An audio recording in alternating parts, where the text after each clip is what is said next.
can get in a beautiful car, drive on hundreds of miles of amazing road, and drive however the hell you want. Can we take Forza cars and put them in an open world? The answer was a resounding yes. So we started doing some quite deep research on, I think, just short of 30 real-world locations all around the globe. There was one clear winner, and that was Colorado in the United States. It combined all these things: legendary driving roads and fantastic scenery. That was really backed up when our environment team came back from Colorado from one of their research trips. The goal of the first reference trip was really to get an idea of what Colorado was like and just the general makeup of the terrain that was there. We came back with video and like no less than 50,000 pictures.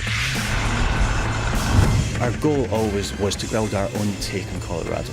So we cherry-picked all the best bits that the guys had found, put them into a 2D map form initially, and then from that we started building a 3D world. The biggest challenge is finding how to transition from one really diverse looking environment to the next, and that's where our extensive research really came in. That festival, wow, it's sexy every time. The lakeside area, the snow-capped mountains, plains to the foothills and forests and canyons. It's just epic diversity. Red Rock is probably my favourite zone in the game. There's these massive vistas across the entire world. It just looks absolutely stunning. And we've seen it as our job to make sure that this world is packed full of fun things to do and find. a living, breathing world, you know, birds flying around, wildlife. And you'd be like, wow, is that a geyser?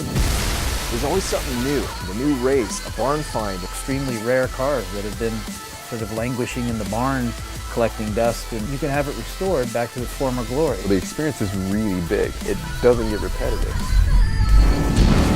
Not only does Colorado have a real diverse environment, it also has a lot of diverse roads.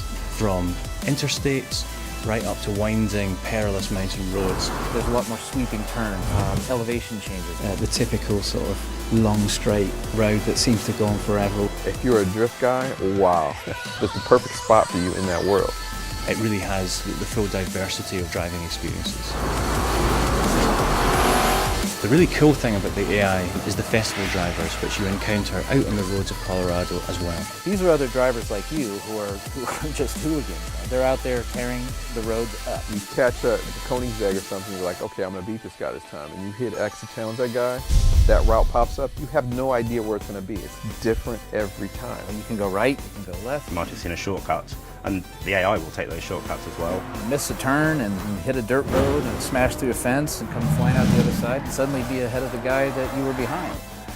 You really don't know what to expect.